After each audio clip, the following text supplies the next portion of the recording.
Okay, we're going to hang out with Dr. Sten, all right?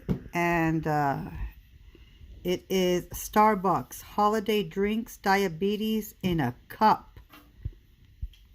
Sugar. People go crazy for it.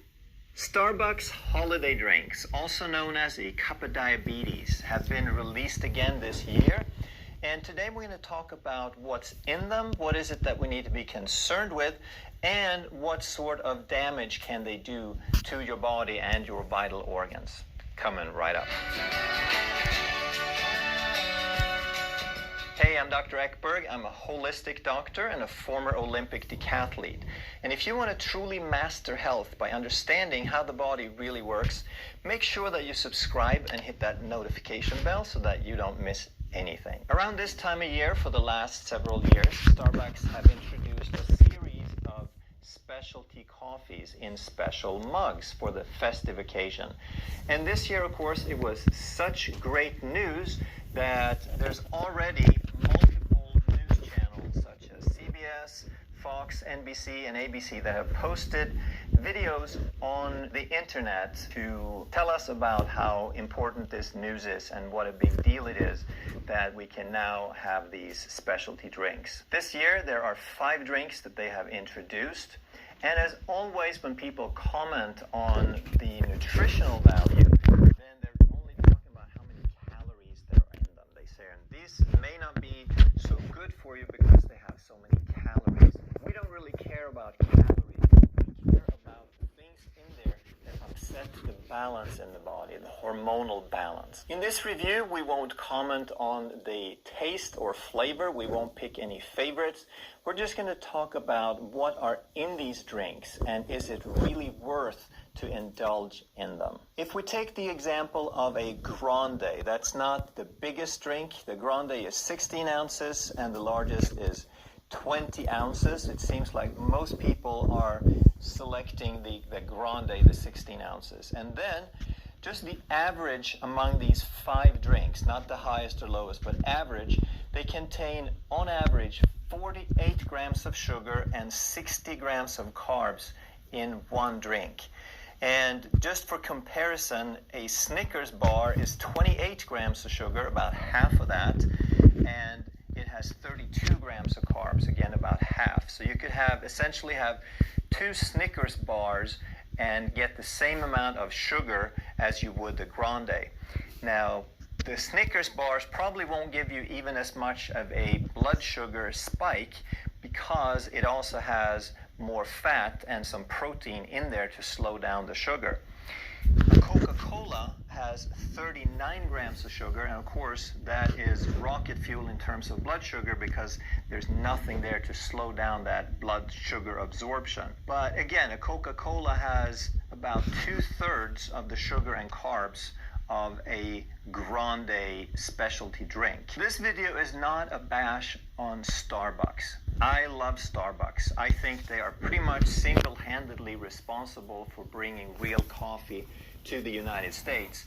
I remember when coffee was completely undrinkable. It had the color of tea, and nowadays you can actually get a good cup of coffee in almost any place, and that is much due to Starbucks. So I like them, and it is my choice if I go someplace because it's reliable. I know what I'm going to get. What they found as they were gaining popularity, obviously they're in business to make money, and they realized that caffeine is sort of addictive. It's something that people really like to have on a regular basis.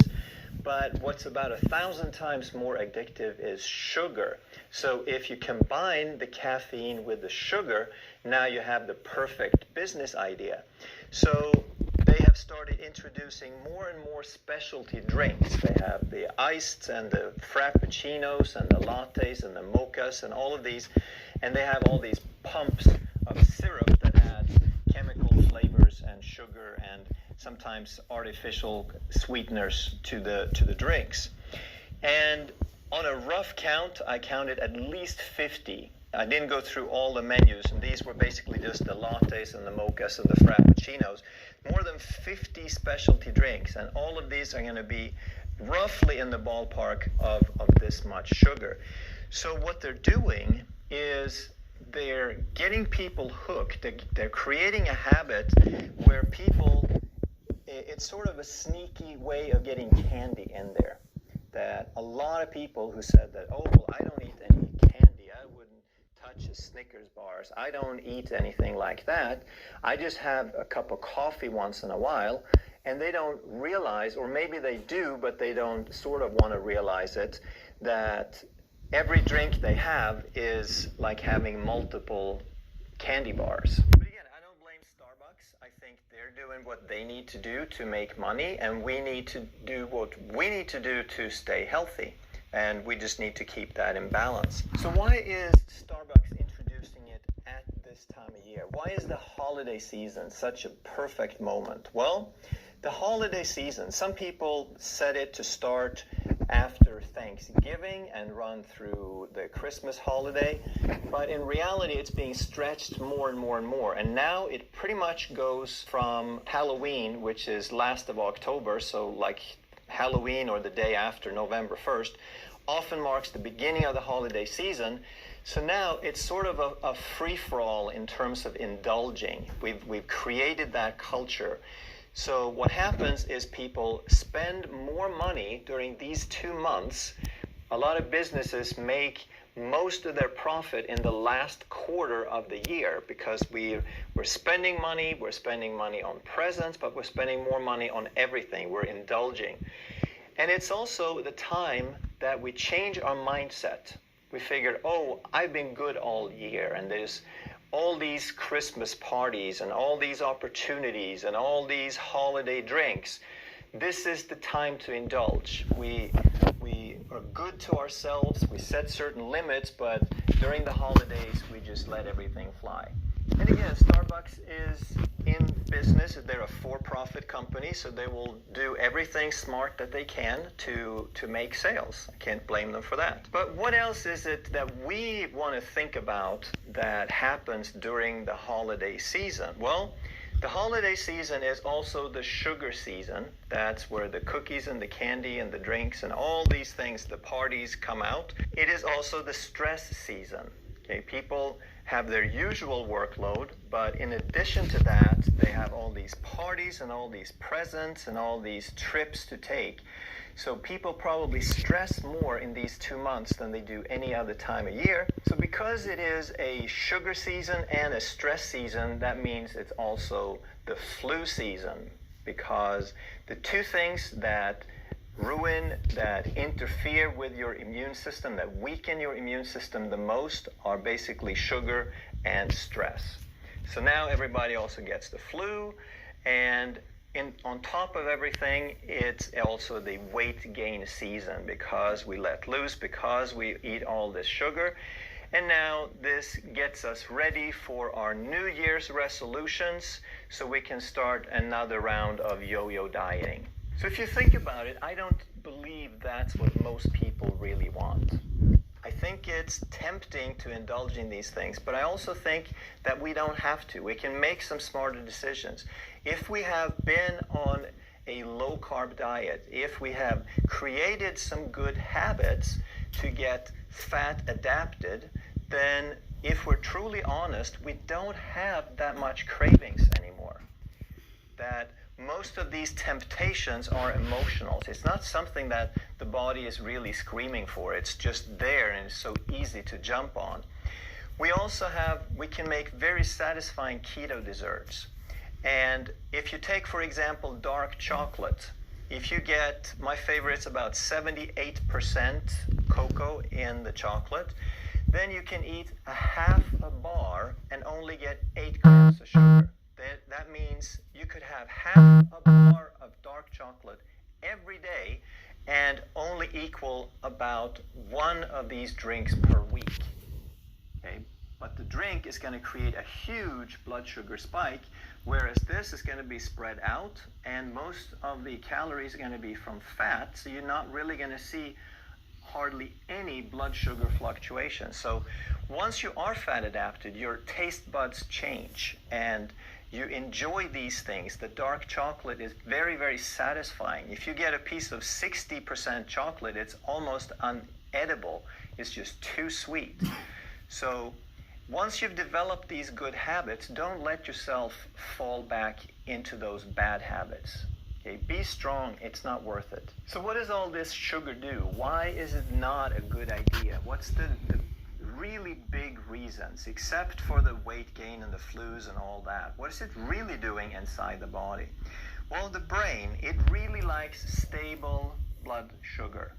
It loves, if you're in ketosis, it loves ketones, but what it does when you're fat adapted is your blood sugar is just rock solid, super stable.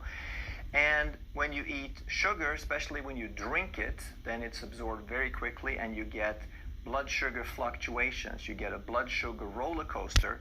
And for some people, the down part, the bottom part of that is called hypoglycemia.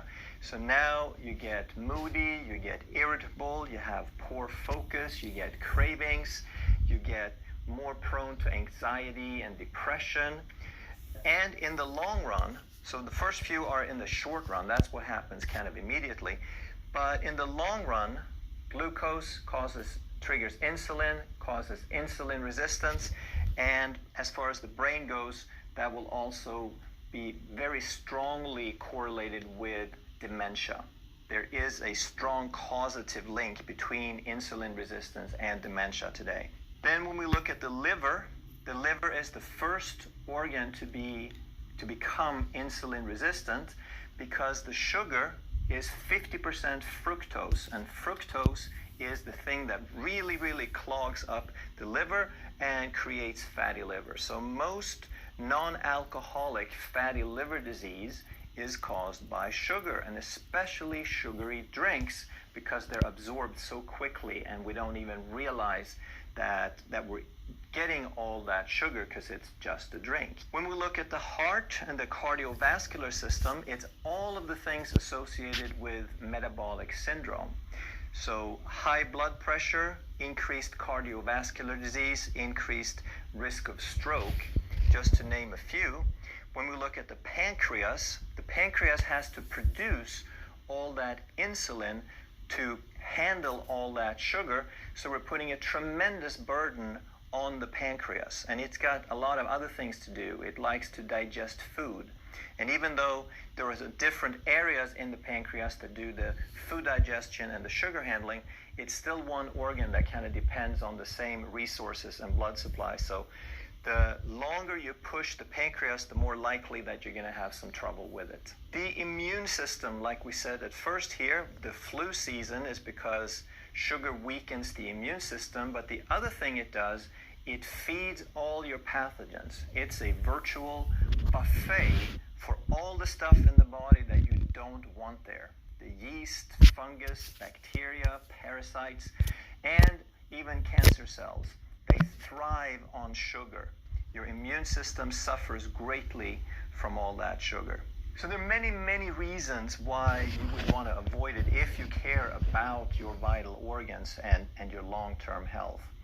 And something sort of humorous occurred to me that, with cigarettes, they have realized now for a while how bad cigarettes are. So all over the world, they have to put warning labels on cigarettes. So on every package you buy, they basically tell you, this product kills you. It's almost like a skull and crossbones on every package. So if you use that product, then at least you know what you're getting into. And if we compare the number of people dying from cigarettes versus insulin resistance, the cigarette deaths are basically a drop in the ocean. And it'll be a generation or so before they realize this in the official lines, but insulin resistance is the biggest killer of mankind that we have. And once we realize that, what if we actually had to go the same way as the cigarettes? What if everything that had refined sugar, especially large quantities, had to have a warning label? Then I think those Starbucks cups would look a little bit different. What if they had a skull and crossbone on them and it says, warning, cup of diabetes, this will kill you? And you'd hear in the Starbucks restaurant then, and what will it be for you, sir? A cup of diabetes? Okay, and then when you pick up your order, they say, all right, Mr. Smith, a cup of diabetes. All right, and next, oh, you just want a cup of coffee. All right, here you go. And next, cup of diabetes. You get the picture.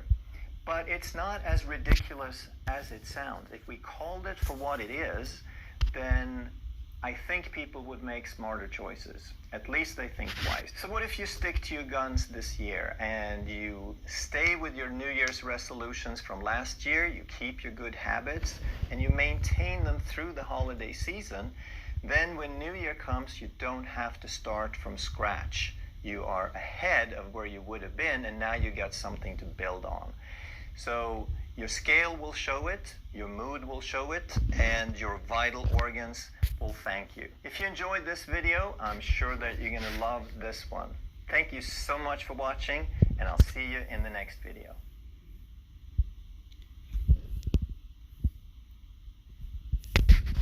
Okay, guys, I just wanted to show that to you guys because I think it's important that we know what we're putting into our bodies.